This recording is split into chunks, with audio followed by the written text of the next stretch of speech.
Bonjour, je m'appelle David Benkoff et mon intervention aujourd'hui s'intitule Les Juifs et les élections américaines de 2024.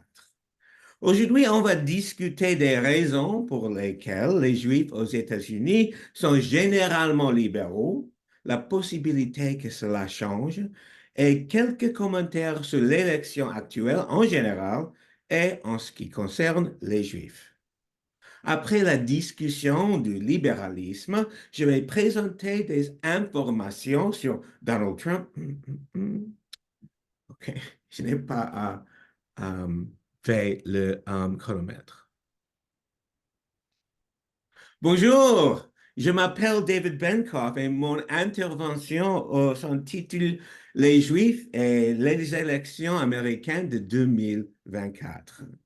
Aujourd'hui, on va discuter des raisons pour lesquelles les Juifs aux États-Unis sont généralement libéraux, la possibilité que cela change et quelques commentaires sur l'élection actuelle en général et en ce qui concerne les Juifs.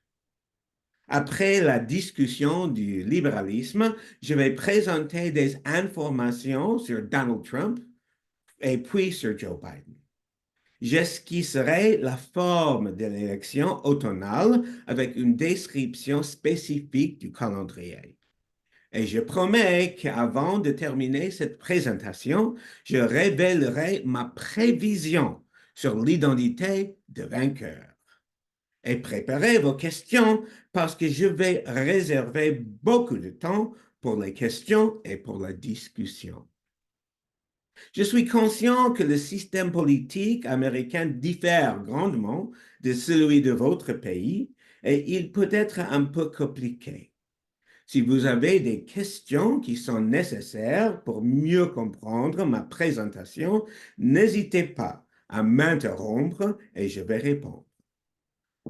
Une autre chose, je tiens également à préciser que ma langue maternelle est l'anglais et j'appréciais votre indulgence à m'entendre avec votre patience et votre compréhension. Merci. Permettez-moi de vous parler un peu de moi-même. J'habite à Jérusalem, mais je suis également américain. Je suis né aux États-Unis dans la ville de Saint-Louis. Je m'intéresse vivement à l'histoire américaine et tout particulièrement à celle des Juifs américains. C'est le thème central de mes recherches dans les institutions d'enseignement supérieur, à l'Université de Stanford, à l'Université hébraïque de Jérusalem et à NYU. Je m'intéresse aussi à la politique américaine et j'ai rédigé de nombreuses chroniques pour un site web de nouvelles et d'opinion nommé The Daily Caller, basé à Washington, D.C. Dans mes articles d'opinion, j'ai analysé et exprimé mes points de vue sur diverses controverses politiques et sociales. Ces 4 dernières années, j'ai créé The Broadway Maven, une entreprise spécialisée dans l'analyse des spectacles de Broadway. J'enseigne des leçons sur Zoom, je rédige une newsletter Marquee sur la plateforme Substack, et j'ai une chaîne sur YouTube. Tous ces projets analysent des spectacles de Broadway pour améliorer l'appréciation des participants. Même si mes passions m'ont mené vers le monde scintillant de Broadway, où chaque spectacle raconte une histoire unique, mon engagement pour la politique et l'analyse électorale demeure intact, ce qui nous amène à notre sujet central aujourd'hui. Alors, tous les 4 ans, mon intérêt pour les élections présidentielles se renouvelle. La dernière fois que j'étais ici, en 2020, j'ai lancé une discussion sur cette élection-là. Avant de plonger dans le sujet, permettez-moi de partager 2 blagues légères. Il est important de se rappeler que ces plaisanteries sont présentées dans un esprit de légèreté. Lors d'une interview télévisée, Donald Trump se vante en disant j'ai toujours été connu pour ma grande humilité.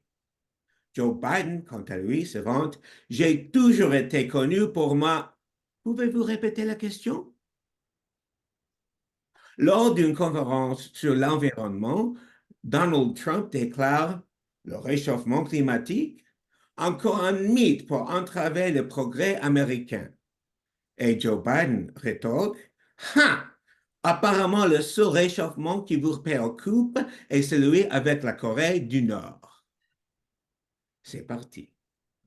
Une des questions les plus fréquentes de la politique juive est pourquoi les Juifs sont-ils tellement libéraux?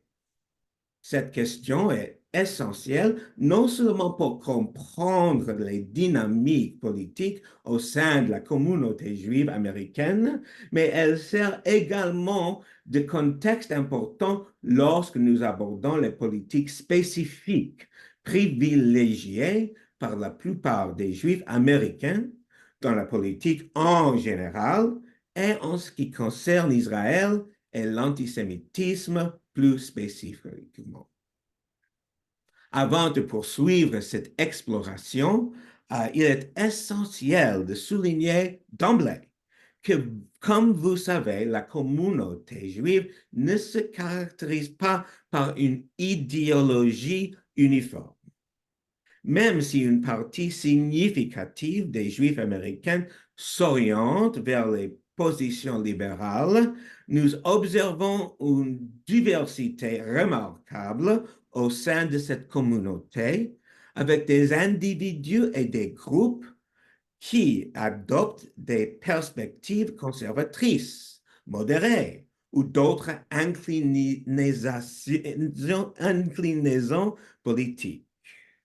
Cette variété de points de vue enrichit notre discussion et met en lumière la nécessité d'éviter toute généralisation sur les orientants politiques de l'ensemble du groupe. Quelques statistiques.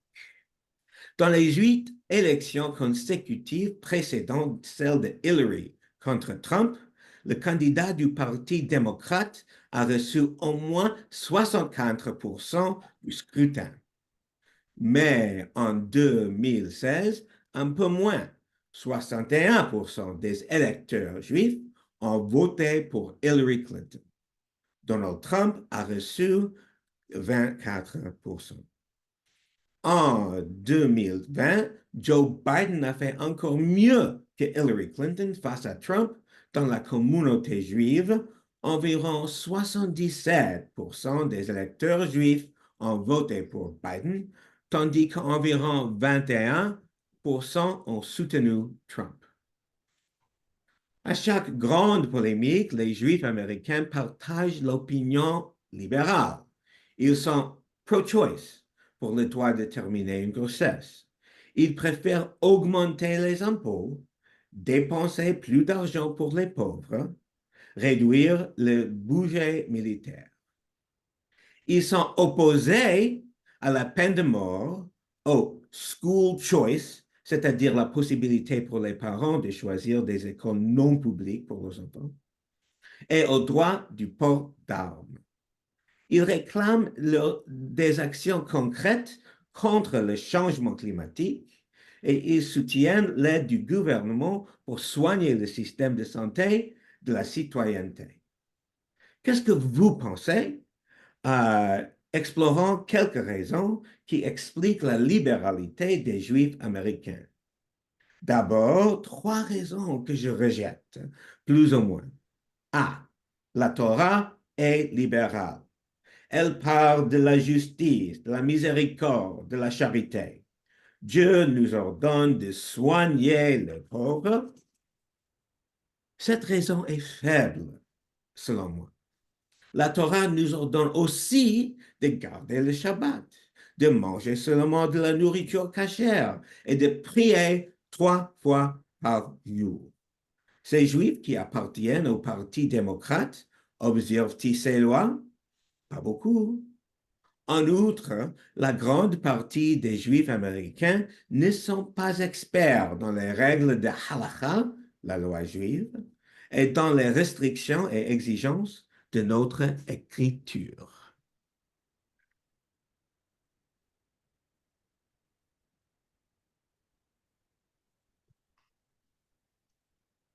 B. Historiquement, les Juifs vivaient en marge et par conséquent, ils sont sympathiques aux autres groupes marginaux. C'est possible. Mais aux États-Unis, la crevasse politique n'existe pas simplement entre ceux qui aident les opprimés et les oppresseurs. Le conservatisme américain s'appuie sur deux principes, le petit gouvernement et la liberté personnelle. Bien que les Juifs soutiennent traditionnellement les groupes marginaux, cela ne signifie pas automatiquement qu'ils favorisent un plus grand rôle du gouvernement. C'est nos ennemis ont été conservateurs à travers les siècles et donc notre mémoire collective nous pousse vers la gauche. Mais ce n'est pas vrai. Les ennemis des Juifs se sont trouvés sur tout l'échiquier politique. Par exemple, les Soviétiques ont terriblement opprimé les Juifs.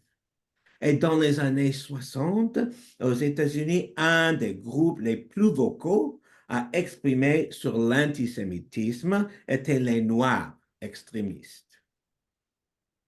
Après avoir exploré certaines hypothèses courantes que je trouve moins convaincantes, permettez-moi de partager avec vous les raisons qui, selon moi, éclairent véritablement pourquoi tant de Juifs américains penchent vers le libéralisme et le Parti démocrate. Maintenant, trois raisons que j'aime. Ils craignent les évangélistes. Beaucoup de Juifs américains promulguent avec force la séparation entre l'Église et l'État. Ils se sont opposés à la prière dans les écoles.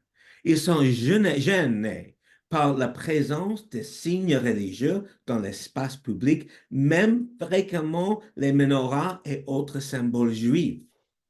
Et ils sont contre les propositions de dépenser des fonds publics pour les écoles religieuses. Pourquoi? Ils ont une aversion des missionnaires du prosélytisme. Cette répugnance me semble parfois excessive. Elle représente une malaise remarquable, la peur que les chrétiens convertissent leurs enfants. Au XXIe siècle, les parents juifs acceptent toutes sortes de déviations religieuses de la part de leurs enfants. Ne pas garder les mitzvot, sortir et se marier avec les non-juifs, même devenir bouddhiste. Mais il y a deux péchés qu'ils ne vont jamais supporter. Que leurs enfants ne circoncisent pas leurs propres fils et que leurs enfants deviennent chrétiens.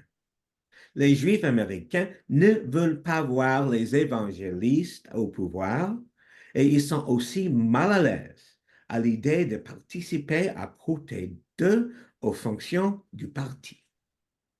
B. Leur démographie est similaire à celle des autres démocrates.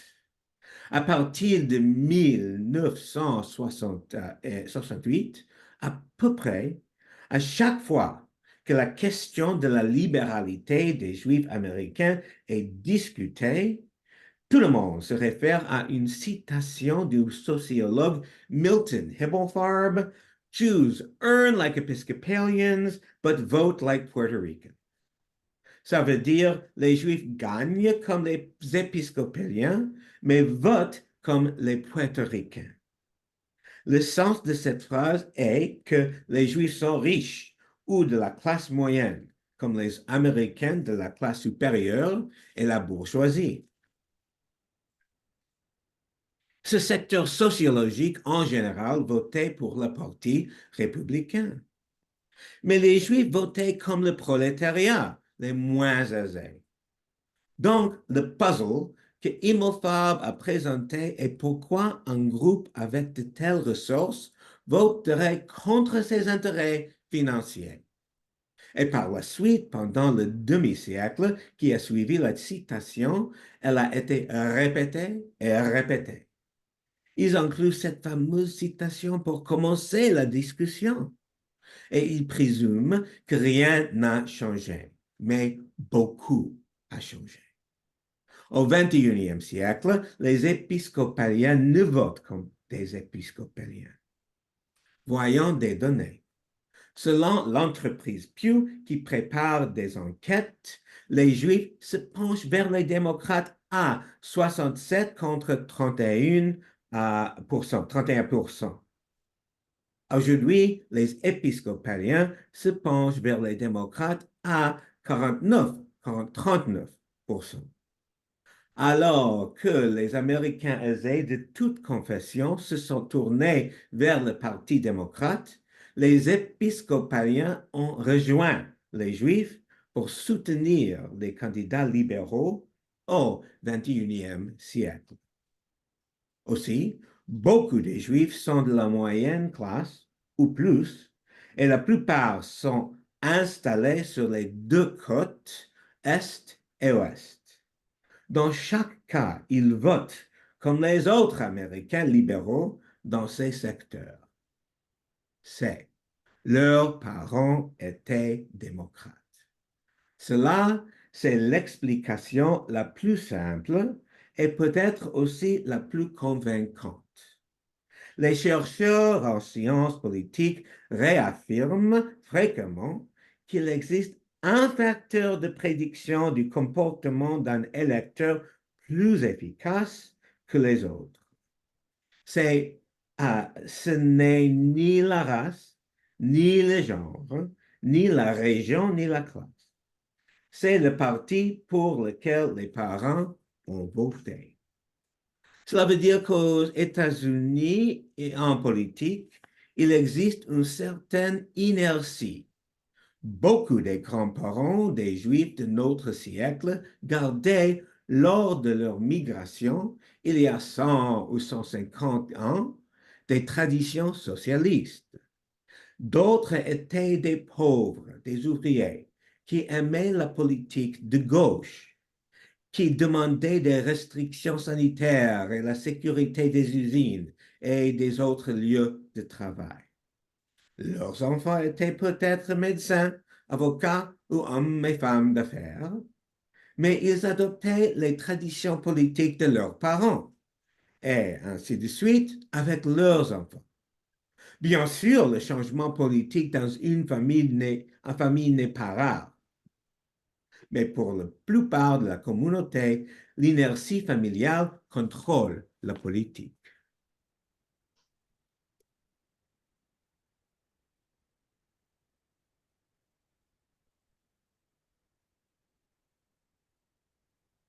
Il est crucial de reconnaître la diversité des opinions au sein de la communauté juive américaine. Tous les Juifs américains ne s'alignent pas sur les valeurs libérales ou démocrates, et il existe des arguments convaincants qui expliquent pourquoi certains membres de cette communauté se retrouvent au sein du Parti républicain ou des mouvements conservateurs. Par exemple, les préoccupations concernent les politiques économiques, la sécurité nationale et la solidité des relations entre les États-Unis et Israël sous différentes administrations peuvent incliner les électeurs juifs vers des candidats plus conservateurs.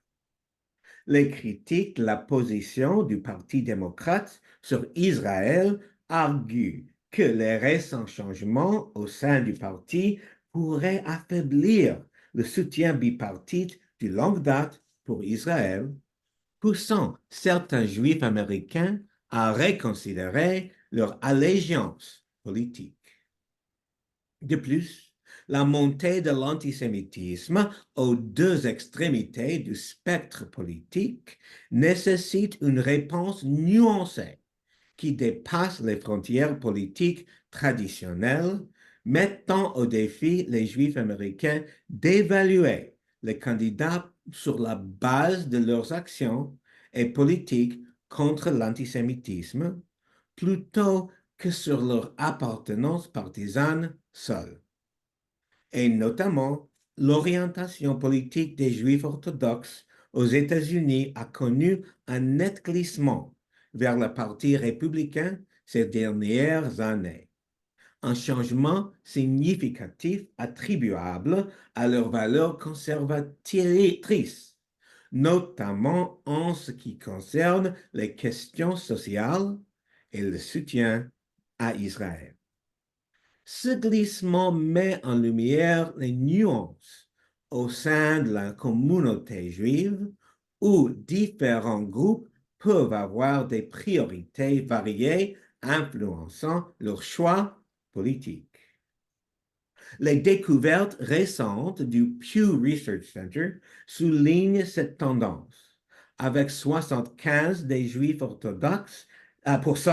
orthodoxes s'identifiant comme républicains ou tendant vers le Parti républicain en 2021 contre 57% en 2013.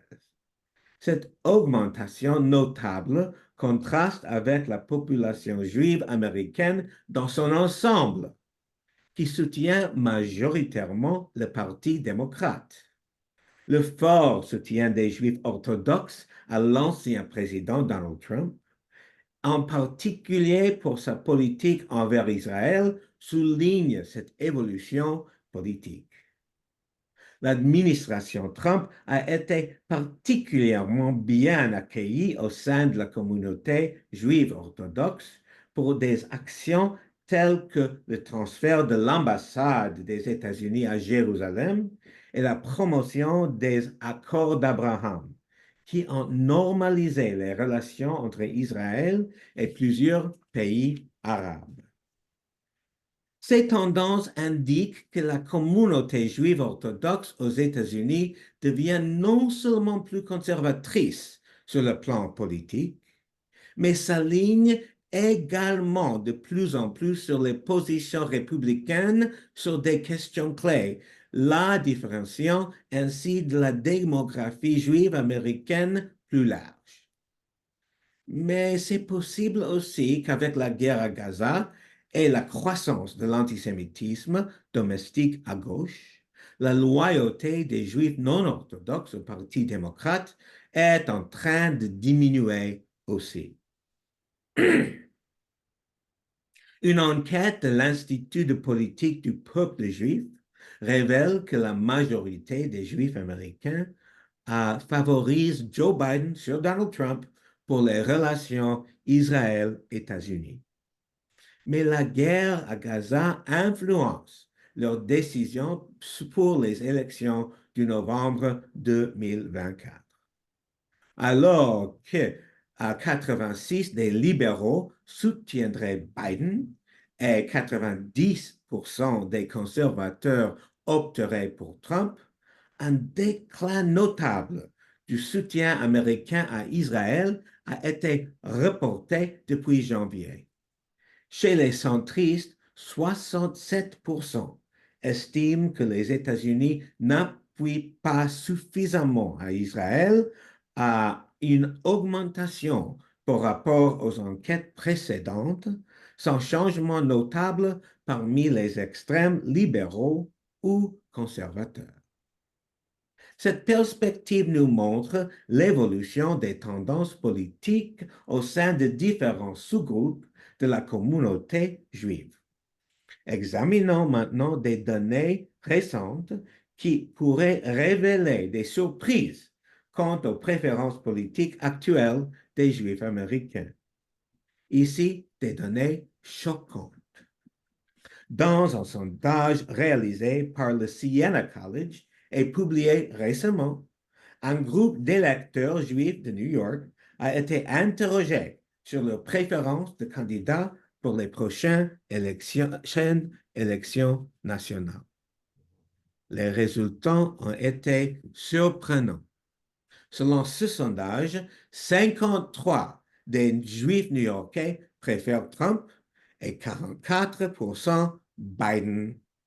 Cette tendance reflète une dynamique changeante dans la communauté juive, soulignant l'importance de ne pas considérer le vote juif comme monolithique. Depuis le début de la guerre Israël-Hamas, après les attaques du 7 octobre contre le sud d'Israël, une hausse de l'antisémitisme a été observée dans les communautés juives mondiales, y compris à New York, marquée par une augmentation des incidents antisémites, des manifestations pro-palestiniennes qui durent et du harcèlement des Juifs. Je suppose que des résidents de New York soupçonnent que les démocrates vont soutenir les ennemis d'Israël et que Trump est un ami démontré. Dans le contexte actuel, il est crucial d'examiner plus en détail comment les événements récents, tels que la pandémie mondiale, les mouvements sociaux et les changements géopolitiques, pourraient influencer les orientations politiques de la communauté juive américaine.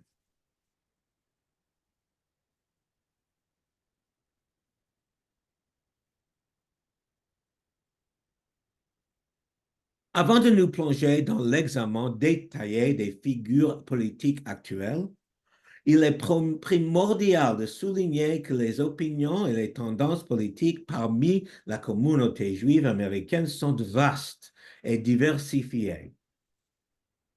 Les observations présentées ici visent à éclairer certaines tendances générales, mais ne rendent pas compte de toute la variété des expériences et des perspectives individuelles.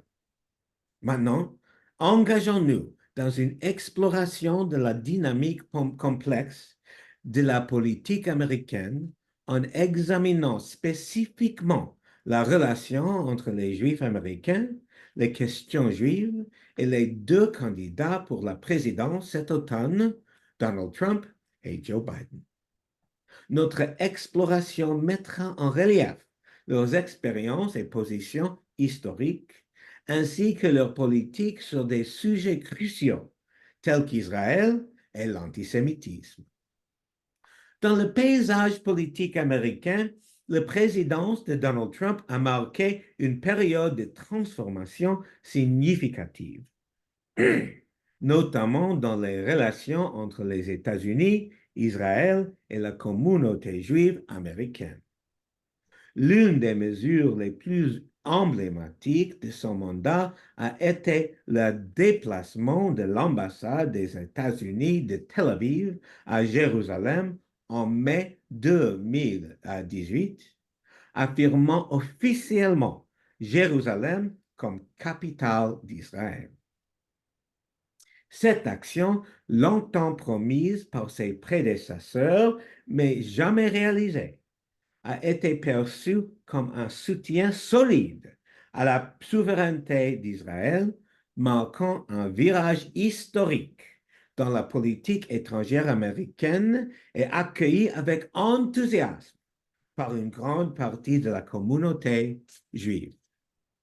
En outre, l'administration Trump a orchestré les accords d'Abraham, aboutissant à la normalisation des relations entre Israël et 4 États arabes, les Émirats arabes unis, Bahreïn, le Soudan et le Maroc. Ces accords, considérés comme une avancée significative vers la paix au Moyen-Orient, ou non seulement favoriser les relations économiques et diplomatiques, mais également esquisser un nouveau cadre pour la collaboration régionale. La présidence de Trump a également été marquée par des mesures fortes contre l'antisémitisme, notamment la signature d'un ordre exécutif qui cible l'antisémitisme sur les campus universitaires. Cette initiative démontre sa volonté de prendre des mesures concrètes pour protéger la communauté juive américaine. De plus, la promotion des accords d'Abraham et la reconnaissance de l'importance stratégique d'Israël comme allié clé ont renforcé l'alliance entre les deux nations. Ainsi, malgré certains débats, l'impact global de la présidence de Trump a été perçu positivement par de nombreux membres de la communauté juive, laissant une empreinte permanente sur les relations américano-israéliennes. En passant, comme vous le savez certainement, Donald Trump est le père d'une juive et le grand-père de 3 enfants juifs. Ivanka Trump et son mari Jared Kushner sont juifs et ils sont proches de l'ancien président avec beaucoup d'influence sur son administration et sa campagne. Passons à l'autre candidat, Monsieur le Président Joe Biden. Dans le contexte politique actuel, la gestion par Biden des relations entre les États-Unis, Israël et la communauté juive reflète une continuité avec une approche traditionnelle en matière de diplomatie et de politique étrangère. Son soutien constant à Israël, notamment après les attaques de 7 octobre, démontre une position défendant Israël tout en exprimant des critiques envers certaines de ses actions, comme l'invasion terrestre de la bande de Gaza. Biden a manifesté un engagement ferme envers la sécurité d'Israël et a poussé le Congrès américain à envoyer une aide d'urgence significative à Israël, soulignant un soutien inébranlable. Il a également promu une solution à 2 États pour le conflit israélo-palestinien et a soutenu l'expansion des accords d'Abraham visant à assurer la sécurité d'Israël tout en offrant un État aux Palestiniens. Sa présidence, tout en naviguant dans les complexités du conflit, a été confrontée à des défis, notamment la gestion de la crise humanitaire à Gaza et les tensions liées à sa politique envers Israël. La lutte contre l'antisémitisme a pris une nouvelle dimension sous Biden face à une augmentation des incidents antisémites. Son administration a adopté une posture ferme, augmentant le financement pour la sécurité des communautés juives et soutenant des initiatives législatives contre l'antisémitisme, y compris l'éducation sur la Shoah. Ces mesures visent à combattre l'antisémitisme de manière holistique, en combinant l'action gouvernementale, l'éducation et le partenariat avec la société civile. Alors, l'administration Biden a marqué un engagement renouvelé dans la lutte contre l'antisémitisme, soulignant la volonté politique de traiter cette question avec sérieux. Les efforts pour protéger les communautés juives et promouvoir une compréhension des dangers de l'antisémitisme montrent une approche équilibrée et réfléchie envers Israël et la communauté juive, tout en reconnaissant qu'il reste beaucoup à faire pour éradiquer l'antisémitisme de la société américaine. Alors que nous réfléchissons aux politiques et aux positions de Donald Trump et Joe Biden envers les questions juives et Israël, il est clair que les deux dirigeants ont apporté des contributions significatives, bien que par des approches nettement différentes. La relation entre les Juifs américains et ces figures politiques est nuancée, influencée par une gamme de facteurs domestiques et internationaux.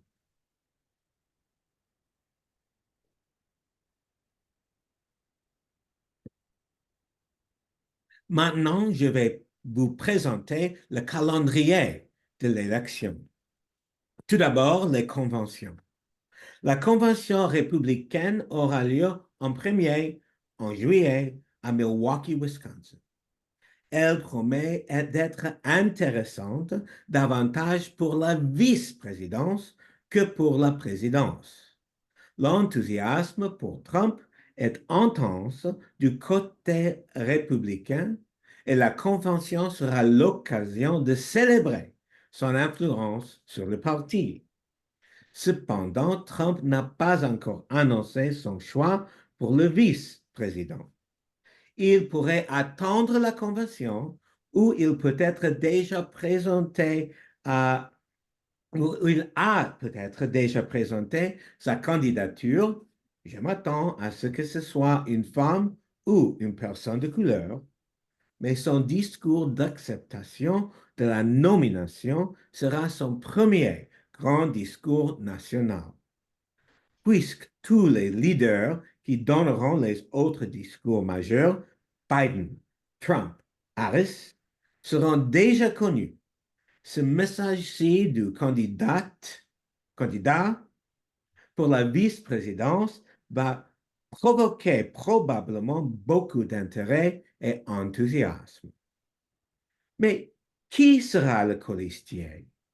Plusieurs candidats sont envisagés, y compris Kristi Noem, gouverneur du Dakota du Sud, et Tim Scott, sénateur de Caroline du Sud, ayant concouru pour la présidence et perdu. Il est notablement l'un des rares républicains afro-américains qui occupant un haut poste. Une autre option est l'ancien rival Vivek Ramaswamy, un jeune entrepreneur tech connu pour ses déclarations provocatrices et sa loyauté intense envers Trump. Parmi les autres possibilités nominées à la vice-présidence figure la gouverneure Sarah Huckabee Sanders de l'Arkansas et l'ancienne congressiste démocrate Tulsi Gabbard. Un mois plus tard, les démocrates se réuniront à Chicago. Je m'attends à ce que cet événement soit beaucoup plus animé pour deux raisons. Premièrement, il y aura des spéculations sur la possibilité que Joe Biden choisira ou sera contraint de se retirer en tant que nominé. Dans ce cas, la Convention choisirait le nominé, ce qui serait un événement excitant qui ne s'est pas produit depuis un demi-siècle. Plus important pour nous, je m'attends à une division à la Convention concernant le soutien à Israël dans le programme du parti. Viennent ensuite les débats d'automne, s'ils se produisent. Ma prédiction est qu'ils n'auront pas lieu. Les démocrates craindront une erreur fatale de la part de Biden ou simplement la possibilité qu'il paraisse vieux et fatigué s'il doit gérer des questions pendant 90 minutes. S'il se passe, il y aura probablement 3 débats présidentiels et un débat vice-présidentiel. L'automne pourrait également être marqué par l'évolution des affaires judiciaires impliquant Donald Trump. Bien que certaines procédures pourraient être reportées, l'élection pourrait influencer leur gestion future. S'il est réélu, Trump pourrait théoriquement intervenir dans les procès fédéraux ou même se pardonner, une perspective qui soulève d'intenses débats juridiques. Néanmoins, les tribunaux au niveau des États resteraient hors de portée présidentielle. C'est une situation sans précédent qui alimente la curiosité et la spéculation sur les implications politiques et juridiques. Et si Trump est emprisonné, bam, ce serait une situation sans précédent et imprévisible. Mais je pense que ceux qui sont certains que Trump ne peut pas gagner depuis la prison sont les mêmes personnes qui l'ont sous-estimé à maintes reprises. Il est essentiel de rappeler l'imprévisibilité inhérente à la politique électorale de tout pays, notamment celle des États-Unis dans ce moment unique. Voici donc ma prédiction pour le vainqueur de l'élection présidentielle, Donald Trump. Trump est en tête de tous les sondages et il se présente contre deux candidats historiquement faibles, le président Biden et la vice-présidente Harris, largement impopulaires selon les sondages. Beaucoup d'Américains expriment leur mécontentement de la direction du pays et l'âge de Biden, ainsi que son infirmité apparente, n'inspirent pas confiance quant à sa capacité à assumer ses fonctions davantage pendant 4 années complètes. En revanche, Trump apparaît énergique et passionné. Un autre aspect clé, trop peu discuté, est celui du glissement du groupe traditionnellement démocrate vers le Parti républicain, et pas seulement les Juifs orthodoxes. Les Hispaniques américains sont désormais indécis. Les sondages les montrent partagés en deux. Même les Afro-Américains, en particulier les hommes et ceux sans éducation universitaire, commencent à se détourner des démocrates pour se tourner vers Trump. Sans les électeurs de couleur, les démocrates n'auront tout simplement pas suffisamment de voix blanches pour être élus à la présidence. Un autre facteur important est la présence de candidats de troisième parti, tels que Robert F. Kennedy Jr., Cornel West et Jill Stein. Je crois que tous les trois sont susceptibles de retirer plus de votes à Biden qu'à Trump, surtout les candidats très libéraux, West et Stein. Jill Stein est juive. En raison de tous ces facteurs, je prédis un second mandat pour Trump. Mon niveau de certitude est seulement modéré, car tant de choses différentes pourraient se produire et bouleverser l'équilibre politique actuel.